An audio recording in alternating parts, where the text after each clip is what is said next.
You know it. I know it. It's time for you to just buy the darn pigs already.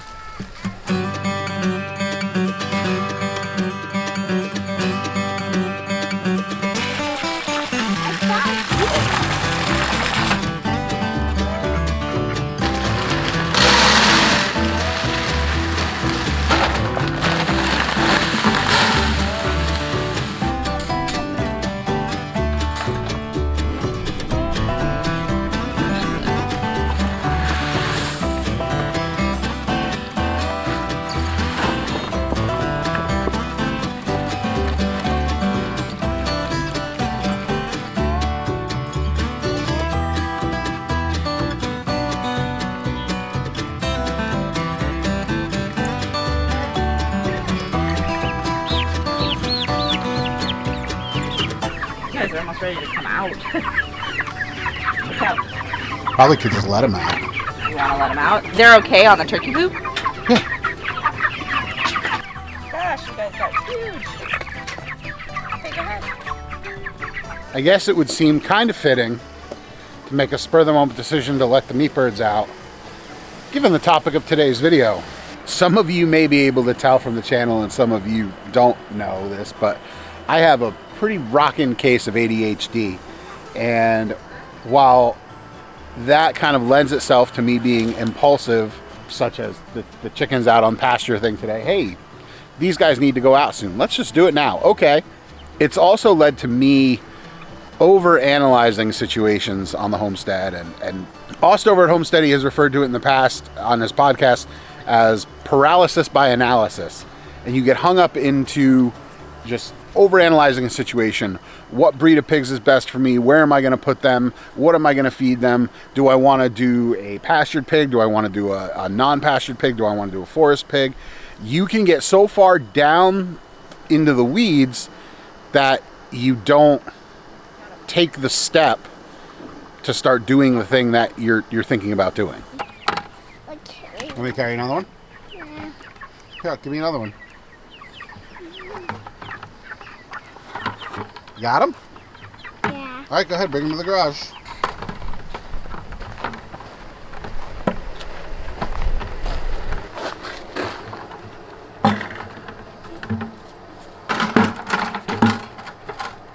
Take this logging and pasture project that we've been working on for a while, which is, as of yesterday actually, completely done, aside from the stuff that I need to do. We had been talking about getting this area logged and a pasture established for a while. We'd waffled back and forth. We'd spoken to a couple loggers here and there, but we never made a commitment until at some point this winter, somebody I knew who had a forestry crew said, hey, I've got some availability next week. So we jumped feet first right into it and said, cool. They showed up on Friday of that week with a feller buncher and a skidder, and that was a while ago, probably about 3 months ago. But now we've got all this land out there that we're able to develop into a pasture for sheep in the future. Now, impulsivity can have some side effects.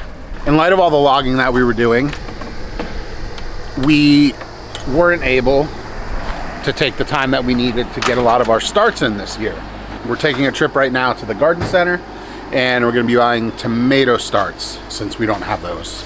So we're back from the garden center. It's a little bit later in the day. We were letting the weather kind of mellow out because it's hot today. It hit 90, which is pretty hot for New Hampshire. Before we get into what you can do about analysis paralysis, let's talk a little bit about it and kind of address what it is. I've alluded to it a little bit already, but analysis paralysis is when you are so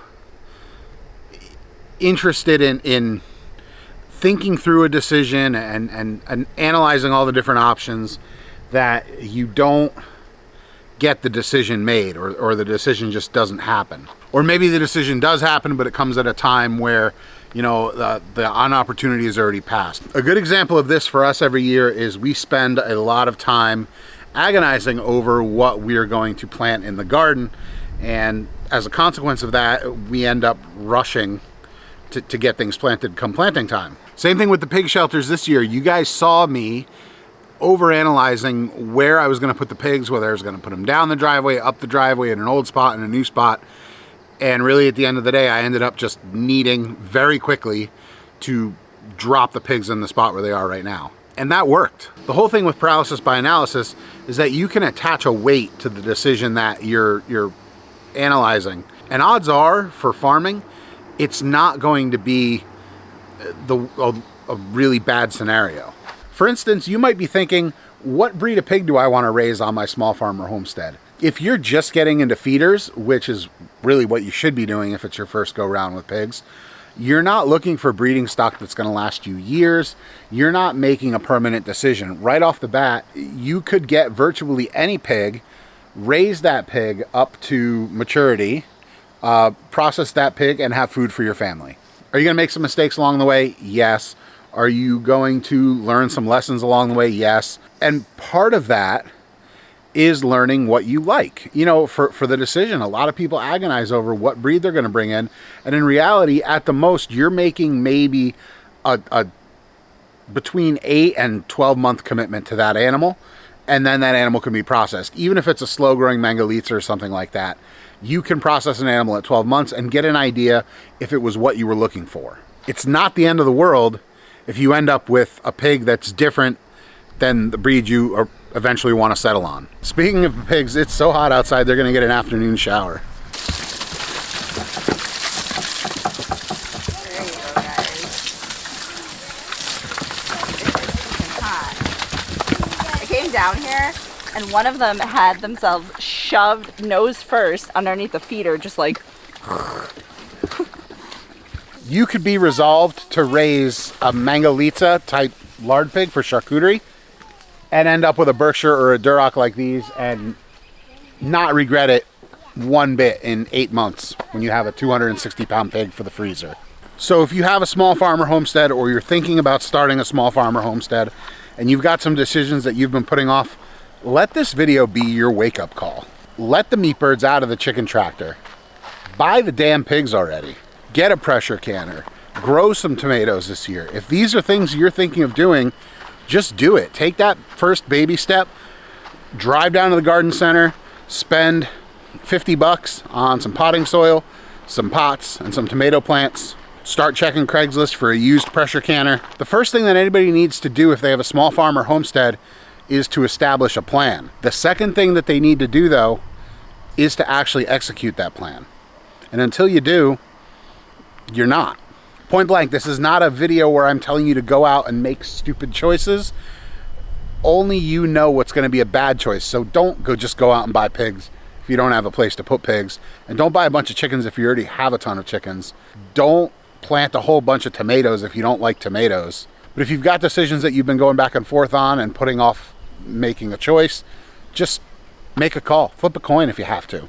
So just like I made the spur of the moment decision to come back here and build this potato tower that Jackie, Emma, and I just filled up, you'll actually see that in another video coming up. I'll link it up in the corner once it's live. Don't be afraid to take that chance, get out there and make a decision for something on your small farm or homestead. If you like this video and you're not already subscribed, make sure to head down below and click that subscribe button. Otherwise, we hope you're having a great day and thanks for watching. Bye.